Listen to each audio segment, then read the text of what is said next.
It's the annual Swan Festival that takes place each year at Saskatoon Island Provincial Park, just west of the city of Grande Prairie. My name is Ken Connors of DiscoverThePeaceCountry.com, and we're here to find out more about the Trumpeter Swans. Well, every year the Trumpeter Swans return, and that's why we have this giant festival of ours here. And they come back to this area because in Grande Prairie there's so many little pockets of nesting lakes. And these nesting lakes, they offer shallow waters where the swans can actually go down and collect their food. They offer a secluded private area so that the winds aren't blowing across the waters, and they offer a great home for them. So the swans come back to the Grande Prairie area, and they migrate here all the way up from Montana and Idaho areas. And they hang out around Grande Prairie, and then once they have kind of congregated in one big lake, then they'll go off to these nesting lakes, and usually a pair of them, two of them will go to a nesting lake, and just two of them will have their young. They're quite a territorial bird. So Grande Prairie is such an interesting area for this because there will be hundreds of swans that come up to this area at the time in April, and then once it gets to May and June, then that's when they leave the area around Saskatoon Lake and go to the smaller lakes, like Little Lake, that's at this park as well. Tell us, what are some of the activities happening here today? Well, there's a whole bunch of activities. We have just behind me at the shelter, we're selling tours, tickets to go on bus tours, and they run for $4 for a person or $15 for a family.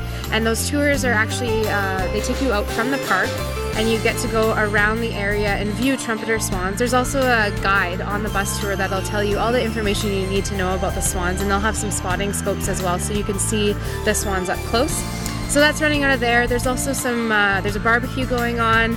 There is some hot soup and buns, there's drinks, there's treats, and then there's also a whole bunch of different community displays that got some fun family activities going on. There's some face painting, there's some crafts, so there's lots of stuff to do for the family.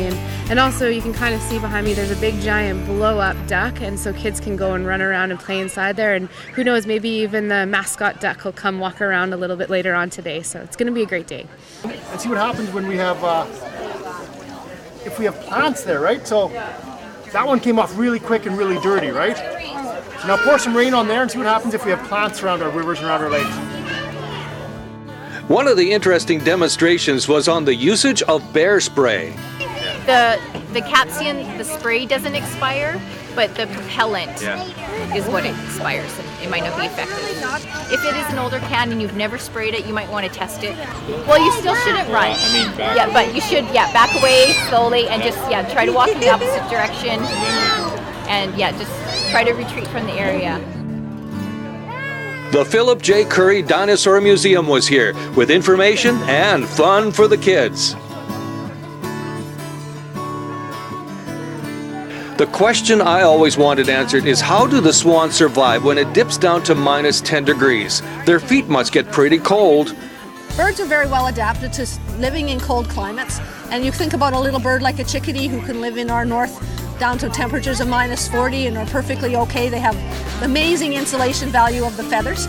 So the big thing for birds that are going to stay here in the wintertime or when they come back early from migration is how they're going to find food. And so for waterfowl, that is a big deal. They will go out into fields and pick up spilled grain and peas and things that are left over from crops, and until they can get the open water where they can find the aquatic plants that they want to eat. Another really cool thing about the waterfowl is that they actually have a heat exchange system in their feet. And so those webbed feet that are out there, the warm blood goes down and actually exchanges heat with the blood that's in their feet and keeps the warm blood in their bodies, and their feet can get quite cold without them losing a lot of heat. So that's an extra adaptation that they can do to survive standing out on the ice until spring really comes. The Swan Festival was great fun for the whole family. Many were able to take some good photos of the swans, the ducks, and even the bald eagle. For DiscoverThePeaceCountry.com, this is Ken Connors.